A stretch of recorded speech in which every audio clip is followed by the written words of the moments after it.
आज की कहानी है एक अमीर बाप की बिगड़ी हुई औलाद की, जिसे अपनी ही स्टेप सिस्टर से प्यार हो जाता है और दोनों घर वालों से चुपके करते हैं। ऐसे ऐसे कांड जो देखेंगे हम आज की इस पूरी कहानी में।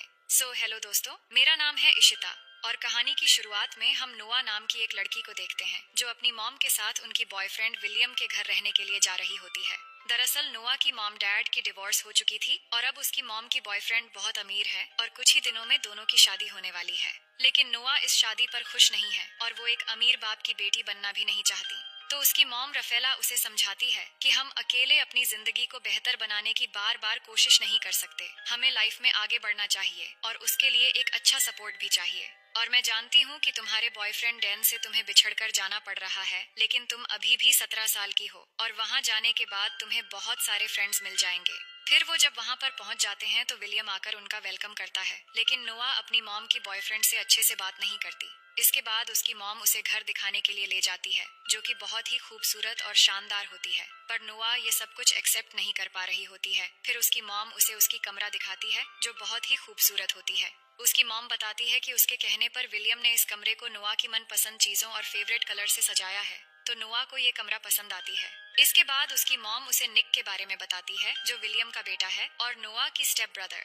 फिर जब नोआ बालकनी में आती है तो उसे पेड़ों के पीछे एक लड़का दिखता है, लेकिन वो उसका चेहरा ठीक से नहीं देख पाती। तभी उसकी बेस्ट फ्रेंड बेटी की कॉल आती है, तो वो उससे बातें करते हुए किचन में जाती है। तभी वो अचानक निक को देखकर डर जाती है और फोन नीचे गिर जाता है। और जब वो अपनी फोन उठाने लगती है तो वहाँ निक की डॉग आ जाता है, तो वो उससे डरकर छुपने के लिए निक के पीछे आ जाती है। और फिर वो एक पेन उठा लेती है और निक को कहती है कि अगर तुमने इस डॉग को चुप नहीं करवाया तो मैं इससे तुम्हारी सर फोड़ दूंगी। जिस पर निक कहता है, ऐसा भूल से भी मत करना, नहीं तो मेरा डॉग तुम पर अटैक कर देगा। तभी वहाँ उनकी मॉम डैड आ जाते हैं, तो नोआ कहती है, निक बहुत अच्छा है पर मुझे उसका डॉग ज्यादा अच्छा लगा। फिर वो अपने कमरे में चली जाती है। तभी वो देखती है उसकी बेस्ट फ्रेंड बेटी अभी भी कॉल पर थी और उन सब की बातें सुन रही थी। फिर बेटी उसे कहती है कि तुम्हारा स्टेप ब्रदर कैसा है। तुम्हारे मॉम ने बताया कि वो बहुत स्वीट है, जिस पर वो कहती है, मैंने उसे गौर से नहीं देखा। इसके बाद अब रात में सभी बाहर डिनर करने के लिए जाने वाले होते हैं, जहां नोआ एक खूबसूरत ड्रेस पहनकर सामने आती है तो सब उसकी ड्रेस की तारीफ करते हैं और डिनर के लिए निकल जाते हैं। अब रास्ते में नोआ अपनी बॉयफ्रेंड को मिस कर रही होती है, तभी वहाँ निक अपने गाड़ी से उनको ओवरटेक करते हुए आगे चला जाता है। इसके बाद सब वहाँ पहुंचकर डिनर करने लगते हैं, जहाँ पे नोआ बातों बातों में निक को इंसल्ट करने लगती है, लेकिन निक ये सब लाइटली लेता है और फिर अपने मॉम डैड से कहता है कि मुझे थोड़ा इम्पोर्टेंट काम है तो मुझे जाना है। ये कहकर वहाँ से जाते समय नोआ को कहता है कि मुझसे बचकर कहाँ जाओगे सिस्टर। तभी निक के डैड उसे नोआ को घर छोड़ने के लिए कहते हैं और कहते हैं कि संभल के गाड़ी चलाना। फिर हम आगे देखते हैं कि निक तेजी से कार चलाने लगता है और कार के अंदर ही दोनों झगड़ा करने लग जाते हैं और बातों बातों में नोआ निक की मॉम के बारे में कुछ गलत बोल देती है, तो ये सुनकर निक कार रोक देता है और गुस्सा होकर नोआ को कार से उतारकर बीच सड़क में छोड़कर चला जाता है। अब कुछ देर बाद वो एक कार को रोकती है जिसमें मारियो नाम का एक लड़का होता है, जो नोआ को लिफ्ट देता है। फिर दोनों कार में बातें करने लगते हैं, तो वो लड़का कहता है कि वो एक विला में पार्टी करने के लिए जा रहा है और बातों बातों में नोआ को पता चलती है कि मारियो निक का दोस्त है और मारियो को भी पता चलता है कि नोआ निक की सिस्टर है। फिर मारियो कहता है निक भी उसी पार्टी में गया है, जो सुनकर नोआ कहती है कि मुझे भी उस पार्टी में ले चलो। अब उस पार्टी में पहुंचने के बाद नोआ देखती है कि निक को पार्टी में एक के बाद एक लड़की आकर किस कर रही है और ये देखकर वो सोचती है कि अपने डैड को जरूरी काम कहकर ये सब करने आया है। इसके बाद वो उसके पास जाकर जोर से एक पंच मारती है और कहती हैं कि तुम कैसे मुझे एक सुनसान सड़क पर छोड़कर यहाँ अय्याशी करने आ गए, मेरे साथ वहाँ कुछ भी हो सकता था। और कहती है कि तुम्हारे डैड तुम्हें मिस्टर परफेक्ट समझते हैं, अगर तुम्हारे ये सब अय्याशी के बारे में उन्हें पता चल जाए तो कैसा होगा। जिस पर निक उसे धमकी देते हुए कहता है कि इसके बारे में तुम किसी को कुछ भी नहीं बताओगी और तुम्हें इन सब से कोई मतलब नहीं होना चाहिए। फिर नोआ कहती है कि तुम लड़कियों के साथ फ्लर्ट क्यों कर रहे थे, तो निक कहता है कि लड़कियां खुद व खुद मेरी तरफ खींची चली आती हैं और इस दौरान वो नोआ की काफी करीब आ जाता है, तो नोआ उसे दूर कर देती है।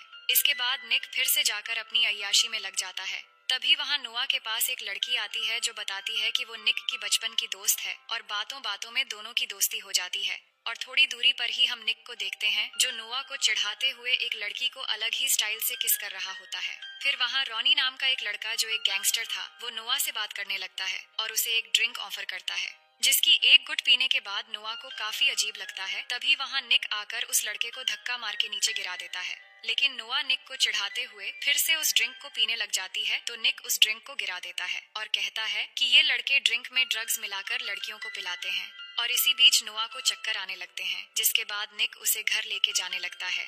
नोआ को बहुत चढ़ गई थी, इसलिए वो गाड़ी में निक के बारे में नोटी नोटी बातें करने लगती है। तभी निक उसे चुप रहने के लिए कहता है, लेकिन वो चुप नहीं होती है। और अब ऐसा करते करते दोनों घर पहुंच जाते हैं और निक नोआ को उठाकर उसकी रूम में ले जाकर सुला देता है। तभी निक के मन में नौटी ख्यालात आने लगते हैं, लेकिन वो खुद को कंट्रोल कर लेता है। और नशे की हालत में सो जाने के बाद नोआ को एक सपना आता है, जहां वो देखती है कि वो बहुत छोटी है और उसकी मॉम उसे जगा रही है और फिर उसे छुपाकर एक जगह रख दिया है, क्योंकि उसके असली डैड उसे और उसकी मॉम को टॉर्चर करने के लिए दरवाजा खोलने को कहकर चिल्ला रहे हैं। अब हम सुबह का सीन देखते हैं, जहां निक नाश्ता कर रहा था और जब नोआ उसके पास आकर पूछती है कि रात को हमारे बीच क्या हुआ था, तो निक उसे तंग करने के लिए कहता है कि रात हमारे बीच बहुत कुछ हुआ। तो नोआ ये सुनकर परेशान हो जाती है। इसके बाद नोआ रिलैक्स फील करने के लिए बीच में चली जाती है, जहां वो जेना से मिलती है। अब कुछ देर के बाद वहां पे निक अपने दोस्तों के साथ वहां आता है सर्फिंग करने के लिए। और जब वो कपड़े चेंज कर रहा था तो नोआ उसे देख रही थी और कुछ देर के लिए उसके मन में भी नौटी ख्यालात आने लगते हैं। इसके बाद उसे पता चलता है कि निक रात को एक रेस में जाने वाला है। फिर आगे हम रात में निक को देखते हैं, जहां पर निक के दोस्तों के साथ और भी बहुत सारे लोग थे।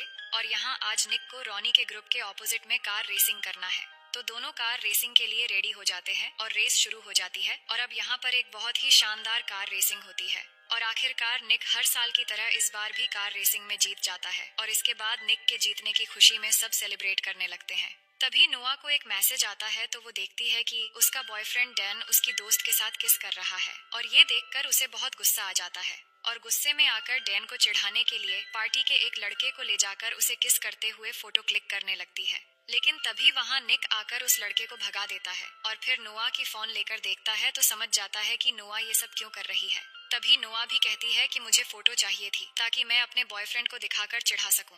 अब यहाँ पे निक को उसके पास जाने का मौका मिल जाता है, जिसके बाद निक कहता है कि अगर मैं तुम्हारे साथ किस करके फोटो दिलवा दूं तो क्या तुम यहाँ से घर चली जाओगी। तो नोआ हाँ कह देती है। इसके बाद निक उसे बहुत ही इम्प्रेसिव तरीके से किस करता है और नोआ फोटो ले लेती है। और फिर नोआ को कार में बैठाकर कहता है कि मैं अपने दोस्त को कह दूंगा कि वो तुम्हें घर ड्रॉप कर दे। ये कहकर निक जाकर एक दूसरी लड़की के साथ रोमांस करने में बिजी हो जाता है।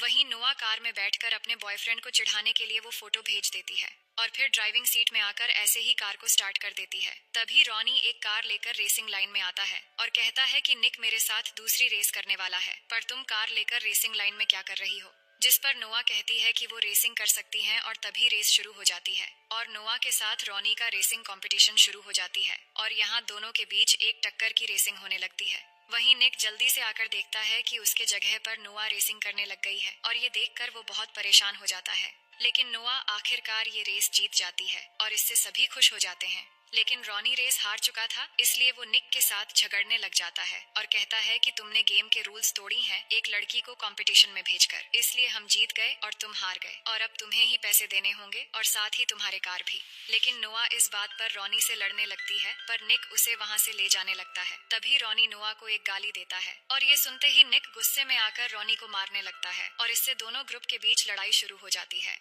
लेकिन ये देखकर नोआ डर जाती है और नीचे बैठ जाती है। तो निक की दोस्त उसे ले जाकर निक की कार में बैठाती है और थोड़ी देर में निक भी आ जाता है। इसके बाद वो जल्दी वहाँ से भागकर चले आते हैं। अब आगे हम 4 दिन बाद एक सुबह का सीन देखते हैं, जहाँ नोआ सो रही थी तो उसकी मॉम आकर उसे जगाती है और बताती है कि आज उसके डैड विलियम ने एक सक्सेस पार्टी रखी है और उसे भी जाना है। और निक 4 दिन से गायब है, लेकिन आज पार्टी है वो जानता है, तो वो सही समय पर आ जाएगा। वहीं निक को देखते हैं, जहाँ हमें पता चलता है कि उसकी एक छोटी बहन भी है और उसके डैड के फर्स्ट वाइफ यानी निक के मॉम अब एक साथ नहीं रहते और दोनों की डिवोर्स हो चुकी है। पर वो अपनी छोटी बहन मैगी से मिलने आया है और मैगी को कैंसर है, तो निक उसके साथ काफी समय गुजारता है और उससे बातें करता है। और इधर नोआ और उसके मॉम डैड पार्टी खत्म होने के बाद वापस चले आते हैं, लेकिन निक उस पार्टी में नहीं आ पाया था। अब नोआ घर आकर अकेली बैठी टीवी देख रही थी, तभी निक घर आता है और फिर नोआ के पास आकर बैठ जाता है और बात करते करते दोनों किस करने लगते हैं और धीरे धीरे दोनों बहकने लगते हैं। तो निक कहता है कि ये गलत है, हमें ऐसा नहीं करना चाहिए।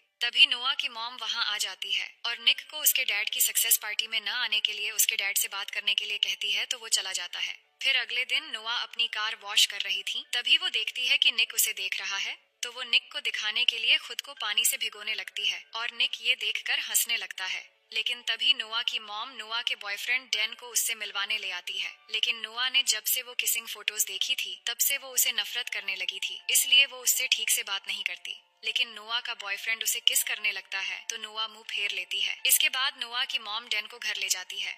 वहीं निक स्विमिंग पूल में नहा रहा था तो नोआ बात करने के लिए पूल के पास जाती है, तभी निक उसे भी पूल में खींच लेता है। अब दिन ब दिन दोनों के बीच में एक रिलेशन जैसा बनने लगा था और जब भी एक दूसरे के पास आते हैं तो दोनों अपना कंट्रोल खोने लगते हैं, जिसके बाद दोनों पुल के अंदर एक साइड में जाकर किस करने लगते हैं। वही डैन थोड़ी दूर से दोनों को देखकर काफी हैरान होता है, पर निक के दोस्त उसे बहाना करके वहीं पर रोक लेते हैं। तभी नोआ की मॉम निक को आवाज देती है तो निक वहां से चला जाता है। इसके बाद डैन नोआ के पास आता है और पूछता है कि ये वही लड़का है ना जिसकी तुमने फोटो भेजी थी, तो नोआ उसे कुछ भी जवाब नहीं देती। अब आगे निक कहीं जा रहा था, तभी उसे रास्ते में रॉनी मिलता है, जो फिर से उसी दिन की तरह निक के सामने नोआ के बारे में खराब कमेंट करने लगता है। तो निक को गुस्सा आ जाता है और यहाँ सीन शिफ्ट होती है और हम निक को घर में देखते हैं जहाँ उसके चेहरे पर चोट के निशान थे। इसका मतलब निक और रॉनी के बीच काफी लड़ाई हुई थी और अब निक पूल के पास खड़ा था और वो देखता है कि नोआ बाहर सो रही है, तो वो उसके पास जाता है और देखता है कि उसके पेट पर एक निशान है। ये देखकर वो उसकी पेट ढकने लगता है। तभी नोआ की नींद खुल जाती है और वो उसे एक जोर से पंच मार देती है तो उसकी नाक से खून आने लगता है। इसके बाद नोआ ये देखकर निक से माफी मांगती है और कहती है कि मुझे अचानक लगा कि डैन आकर मुझे परेशान कर रहा है, इसलिए जल्दबाजी में ऐसा हो गया। अब यहाँ पर दोनों एक बार फिर से करीब होने लगते हैं, लेकिन तभी वहाँ डैन आ जाता है और उन्हें देख लेता है। तो नोआ डैन से कहती है कि इस बारे में किसी को मत बताना और प्लीज कल यहाँ से चले जाना। अब अगली सुबह नोआ की मोम उसे डैन की एक लेटर देती है और कहती है कि डैन वापस चला गया है। फिर आगे हम देखते हैं नोआ और निक अपने दोस्तों के साथ एक फाइट क्लब में जाते हैं, जहाँ निक भी आज फाइट करने वाला है। तो दोस्तों के अंदर जाने के बाद वो दोनों बातों बातों में यहीं पर किस करने लगते हैं और अब दोनों के लिए कंट्रोल करना बहुत मुश्किल हो रहा था और जब भी एक दूसरे के पास आते हैं तो वो एक स्टेप आगे बढ़ने लगते हैं, मानो जैसे एक दूसरे के लिए एडिक्ट हो चुके थे। लेकिन तभी उसके और दो दोस्त वहाँ एक दूसरी कार से आते हैं और वो निक और नोआ को देख लेते हैं, जिसपे निक का दोस्त उसे समझाने लगता है कि वो तुम्हारी स्टेप सिस्टर है, तुम्हें ऐसा नहीं करना चाहिए। इसके बाद सब क्लब के अंदर जाते हैं और यहाँ अब निक की फाइट करने की बारी आती है, लेकिन नोआ उसे फाइट करने से मना करती है क्योंकि लड़ाई झगड़ा उसे पसंद नहीं है। लेकिन निक नहीं मानता और फाइट करने के लिए चला जाता है और इस फाइट में निक जीतने लगता है। लेकिन नोआ ये सब देखकर बाहर आ जाती है और उसी समय निक का एक दोस्त भी नोआ के साथ बाहर आता है और बात करते हुए वो नोआ को किस करने लगता है। वहीं निक भी फाइट जीत जाता है और उसे फाइट के पैसे भी मिल जाते हैं और फिर बाहर आकर ये देखकर उसे बहुत गुस्सा आता है और अपने उस दोस्त को धक्का देकर उसे डांट कर वहाँ से भगा देता है और नोआ से कहता है कि आइंदा किसी को भी करीब मत आने देना। लेकिन नोआ निक पर फाइट की वजह से गुस्सा होती है और उससे नाराज होकर कहती है कि हमारे दरमियान अब आगे कुछ नहीं होगा, इसलिए तुम आइंदा मुझसे बात मत करना। इसके बाद दोनों काफी दिनों तक एक दूसरे से दूर रहने लगते हैं, पर एक दूसरे को बहुत मिस भी करते हैं। फिर एक दिन निक के डैड उसे बताते हैं कि नोआ के डैड जोनस जेल से बाहर आ गया है और वो नोआ और उसकी मॉम राफेला को बहुत टॉर्चर करता था और नोआ के शरीर पर चोटों के निशान भी हैं जो उसके डैड के मार के वजह से हैं। फिर निक कहता है कि मैंने तो सुना था नोआ के डैड मर चुका है, तो उसके डैड कहते हैं कि नहीं, वो सालों से जेल में था और नोआ के बयान पर ही उसे पुलिस ने जेल में डाला था। लेकिन अभी 2 हफ्ते पहले वो बाहर आ गया है और वो अब कभी भी नोआ और उसकी मॉम को मारने की कोशिश कर सकता है, इसलिए मैं चाहता हूँ कि तुम हर वक्त नोआ का ख्याल रखो। नोआ एक पार्टी में होती है जहाँ वो बहुत ड्रिंक कर लेती है। दूसरी तरफ निक उसे ढूंढ रहा था और सबको कॉल करके नोआ के बारे में पूछ रहा था और इधर क्लब में निक की एक दोस्त मस्ती में नोआ को एक अलमारी में बंद कर देती है, जिससे वो बहुत डर जाती है क्योंकि जब वो छोटी थी तब उसका सरफिरा बाप उसे ऐसे ही अलमारी में बंद करके रख दिया करता था। तभी वहाँ निक आता है और उसे अलमारी से निकालकर घर लेके चला जाता है। नोआ इस इंसिडेंट से बहुत डरी हुई थी, इसलिए वो निक को अपने पास रहने के लिए कहती है। हालांकि निक के लिए ये बहुत मुश्किल था, लेकिन फिर भी बहुत मुश्किल से वो नोआ के कमरे में ही रात में रह जाता है और फिर सुबह होने के बाद निक अपने रूम में जाने वाला ही होता है, लेकिन तभी उसके डैड आकर उन्हें एक साथ देख लेते हैं, जिससे दोनों घबरा जाते हैं। असल में निक के डैड उसकी बहन की बीमारी के बारे में बताने आए थे कि वो हॉस्पिटल में है, लेकिन दोनों की ये हालत देखकर वो गुस्सा होकर वहाँ से चले जाते हैं। इसके बाद निक नोआ को लेकर अपनी बहन मैगी से मिलने जाता है और उससे बातें करता है। इसके बाद दोनों वापस आते समय निक कहता है कि अब थोड़ी देर बाद हम घर पहुंच जाएंगे। ये कहकर वो गाड़ी साइड में ले आकर बंद कर देता है। दोनों बहुत टेंशन में होते हैं क्योंकि दोनों को एक साथ उनके डैड ने देख लिया था। तो नोआ कहती है कि तुम्हारे डैड हमें अब एक साथ रहने नहीं देंगे और ये शायद हमारी आखिरी रात है। ये सुनते ही निक उसे किस करने लगता है और आखिरकार दोनों खुद पे पूरी तरह से कंट्रोल खो देते हैं। इसके बाद दोनों समंदर के किनारे चले जाते हैं, जहां दोनों इस पल को खूबसूरत और यादगार बनाने के लिए एक दूसरे के बेहद करीब हो जाते हैं और सुबह होने तक एक दूसरे के साथ रहते हैं। फिर निक नोआ से कहता है कि चलो हम यहाँ से कहीं दूर भाग जाते हैं, लेकिन नोआ इसके लिए राजी नहीं होती और कहती है कि मेरी मॉम को बहुत सालों बाद एक अच्छी जिंदगी मिली है, मैं उन्हें दुख नहीं दे सकती। इसके बाद वो दोनों घर जाने लगते हैं। तभी बीच रास्ते में निक कार रोककर शॉप से कुछ लेने जाता है और इसी दौरान रॉनी आकर नोआ को बेहोश करके उसे किडनैप करके लेकर चला जाता है। जिसके बाद निक शॉप से बाहर आकर देखता है कि नोआ कार में नहीं है, तो वो परेशान हो जाता है और समझ जाता है कि नोआ की जान खतरे में है। इसके बाद निक अपने मॉम डैड को बताता है, तो वो पुलिस की हेल्प लेते हैं और पुलिस सीसीटीवी फुटेज चेक करती है तो निक पहचान लेता है कि नोआ को किडनैप करने वाला रॉनी ही था। वहीं नोआ को देखते हैं, जिसको किसी और ने नहीं बल्कि रॉनी के जरिए उसके अपने डैड जोनस ने ही किडनैप करवाया है। इसके बाद जोनस नोआ की मॉम को कॉल करता है और नोआ को छोड़ने के बदले में 10 लाख रुपए कैश कल शाम 4 बजे एक जगह आकर देने के लिए कहता है। तो निक के डैड 10 लाख रुपए देने के लिए तैयार हो जाते हैं। इसके बाद नोआ की मॉम विलियम के साथ पैसे लेकर जोनस के बताए हुए जगह जाकर इंतजार करने लगते हैं और पुलिस भी भेस बदलकर उनके साथ थे। लेकिन जोनस ने पहले से ही उन पर नजर रखने के लिए वहां एक कैमरा छुपाकर रख दिया था और इससे वो इनकी बातें भी सुन रहा था। वहीं निक भी एक लेडी पुलिस के साथ कार में था। तभी वो लेडी पुलिस निक से पूछती है कि क्या तुम सच में रॉनी के साथ कार रेस में हार गए थे? तो वो बताता है कि मैं नहीं हारा था, बल्कि उसने चीटिंग की थी और अब मैं जब भी उसे अपनी कार में देखता हूँ तो मुझे बहुत गुस्सा आता है, क्योंकि उस कार का इंश्योरेंस अभी भी मैं ही भर रहा हूँ। तभी निक को याद आता है कि इंश्योरेंस खत्म होने तक एक ट्रैकर कार में लगा होता है, तो पुलिस तुरंत उस कार को ट्रैक कर लेते हैं, जिससे उन्हें नोआ की लोकेशन पता चल जाता है। और वही जोनस को भी जब ये पता लगता है कि उसे ट्रैक कर लिया गया है, तो वो नोआ को साथ लेकर वहां से निकलकर भागने लगता है। तभी निक देखता है कि नोआ वो कार ड्राइव कर रही है, क्योंकि वो जोनस के गन पॉइंट पर थी। तभी निक भी उस कार का पीछा करने लगता है और पीछा करते करते एक जगह पर पहुंचने के बाद नोआ गाड़ी रोक देती है और तभी जोनस नोआ के सर पर गन रखकर उसे गाड़ी चलाने को कहता है। और अब निक और नोआ बिल्कुल एक दूसरे के आमने सामने होते हैं और दोनों कार तेजी से ड्राइव करते हुए आकर जब एकदम करीब हो जाते हैं, तभी वो दोनों कार में हैंड ब्रेक लगाकर नीचे झुक जाते हैं और तभी निक के साथ बैठी फीमेल पुलिस ऑफिसर जोनस को गन से शूट कर देती है और उसकी मौत हो जाती है। इसके बाद हम देखते हैं कि नोआ की मॉम उससे जाकर मिलती है और अपनी बेटी को पाकर बहुत खुश होती है। अब कहानी के आखिर में हम देखते हैं कि निक चुपके से नोआ की रूम में जाता है और जाकर उसे गले लगा लेता है और दोनों बहुत खुश होते हैं। और अब दोनों जब भी एक दूसरे के पास होते हैं तो वो खुद को कंट्रोल करने की कोशिश भी नहीं करते हैं और वो एक दूसरे को पूरी तरह पाकर बहुत खुश हो जाते हैं। और वही हम नोआ और निक के पेरेंट्स को देखते हैं, जो आपस में बात करने लगते हैं कि उन्हें निक और नोआ के रिश्ते को किसी तरह खत्म करना होगा। और इसी के साथ ये कहानी यहीं पर खत्म हो जाती है। तो दोस्तों, मैं उम्मीद करती हूँ कि ये कहानी आपको बेहद पसंद आई होगी और अगर आप मेरे चैनल में नए हैं तो वीडियो को लाइक करके चैनल को सब्सक्राइब कर लीजिए।